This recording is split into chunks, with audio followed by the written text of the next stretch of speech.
Welcome back to Travel Again Insights, a weekly look at what matters most to our amazing industry. Welcome back, Ed. Another week gone by. Amazing. Another week, Mike. It's good to see you. And just as always, there's just so much to cover. So let's dive right into it. Our first article is on the WTTC and their response to the latest moves by the Canadian government. Why don't you tell us a little bit about this article and what it means? Well, I give credit to WTTC for stepping up and taking a strong stance about this issue, meaning that Canada government has seen it necessary to suspend flights to Mexico and the Caribbean, to basically go into a heavy quarantine strategy, which is really moving the opposite direction of where we want to go as an industry. Now, of course, we always preface this by saying we want safe travel. We want people to be, following all the protocol. But when you do that, it has the immediate effect of basically putting, for all intents and purposes, a moratorium on travel, one. And then secondly, really hits to traveler confidence in a big way and continues to, take whatever confidence is there and remove it. And those things are really heading in the wrong direction. And I think, again, it's gotten criticism, certainly, from WTTC and others. And then secondly, to compare and contrast with what the UK is doing, which is, big emphasis on testing and vaccine. Now, again, everybody's trying to deploy vaccine. I'm not saying that that's not happening in Canada and other places, but it's the emphasis on testing first that we are really in favor of having a strong testing protocol so we can move away from quarantines. Quarantines are, really not proven to have much in terms of effectiveness. They're expensive. They're hard to monitor and to enforce.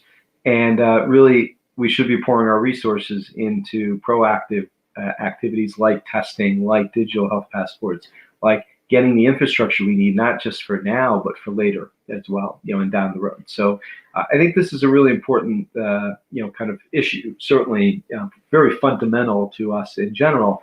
But the other point to those that are listening and watching these, weeklies about the importance of what Travel Again is trying to capture and do. We're here to try to bring together the entire industry. Everybody's working hard. Everybody's got their individual efforts, around these issues. But we should all be getting behind these singular kind of, opportunities like this to communicate a message. And imagine the power of having our entire industry, all of the trade associations, all of the corporate leaders going in and supporting the same messaging. We would have so much more success in helping other countries to kind of, in effect, see the light and get behind a common platform. So it's something we're working on and continue to push away at. And I think we will, get a much better outcome and maybe again affect policy more proactively if we can. Okay, thanks, Mike. Our next article is on Rome, wanting to expand quarantine-free travel. So speaking about our framework and what we're really pushing for, this one fits right in there. It does. And, they're very close to what we've recommended as a framework. We've put out a 3-test protocol as our kind of linchpin, default strategy. They've gone and recommending a 4-step protocol, which is basically it's getting the test before you leave, the at-home or, local test, 72 hours or less before, getting tested at the airport, getting tested, in their case, they're saying on arrival, and then again before you depart. The protocol we're really looking to put in place is a 3-step protocol, which is not a testing and departure and arrival. You can eliminate the arrival testing. But I think one for discussion as an entire industry. I mean, the point is that the 3-test protocol combined with all of the proper use of masks, social distancing, et cetera, all the work that the travel suppliers themselves are doing to make their environments safe, and combined with the digital health passport, vaccines, et cetera, that the 3-step protocol should basically give us the protection we need and the risk, the managing the risk in a way that will create a safe travel environment. not entirely risk-free, but safe. And so I think, again, but what's great about this is that, basically in isolation, I mean, they're out there doing it, working on it, working with suppliers. But again, here's where we need an industry-wide effort. If this is working, let's figure out quickly how we can do this and then replicate this in multiple places. And again, not make it an individual kind of supplier efforts or supplier airport government efforts. Let's really champion these areas and see how we can, what's the best way that we can get, take those learnings and make them widely known throughout the entire global infrastructure. So a lot of work to do, but it's certainly a promising little opening here of something that again is right in line with what we're recommending. Okay, that's great, Mike. This one is near and dear to my heart. Every week you hear me talk about testing and reducing the pricing of testing and getting testing to the point where it can be done at home at scale.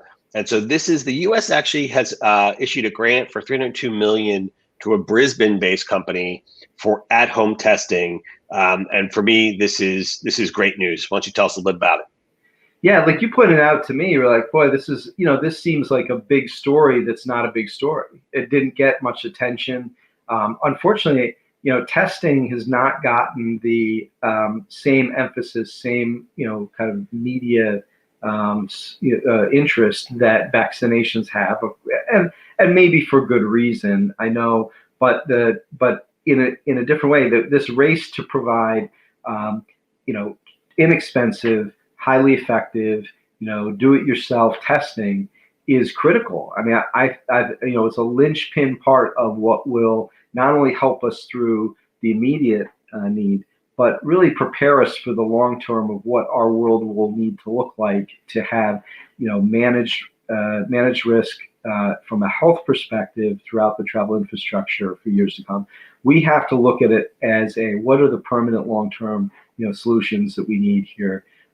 This is not a one and done. COVID-19 is not an individual isolated occurrence. We are going to have to, deal with these types of issues on an ongoing basis, and we can, but we have to accept that and begin to put the right framework in place and the right roadmap and testing and, encouraging these types of companies to find, the next best testing solution is really, again, can't say enough of how important this will be.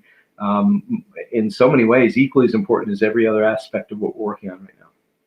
So, I mean, just one comment to add is if we can get this at scale, not just here in the US, but across the globe, it also becomes an early warning sign for when outbreaks start to happen. If we get aggressive with testing, we can begin to understand what's happening around the globe. This is something the Gates Foundation is pressing on very hard, and I think it's the right direction. So kudos to see this today. Yep. Our last article is about the Senate confirms Pete Buttigieg as Transportation Secretary. And just tell us briefly why this is important to our industry. Well, so Mayor Pete becomes Secretary Pete, which is great, good. I mean, he's got a lot of enthusiasm, ideas, energy about putting investment into the travel infrastructure in a significant way. Certainly, we have dire needs here in the U.S. In terms of infrastructure investment. The other area that I'm very hopeful he will tackle is having a national transportation policy and strategy in place. We don't have a comprehensive one. We've been talking about this for as long as I've been in advocacy-related roles and then some. We need that badly in the U.S. as a country, and I'm very hopeful that he'll have the kind of leadership and energy to take that on, and separately, I mean, he has millions of followers in social media who are really, there and been very supportive of him through his political career. And, again, having that outreach in a positive way in social media to be able to communicate about what he's doing, how it's important, could be really powerful if used in the right way. So, I mean, I'm hopeful that he's going to bring that level of energy to DOT. And take on some of the pressing issues, because certainly DOT is a key part of the between there, obviously Homeland Security.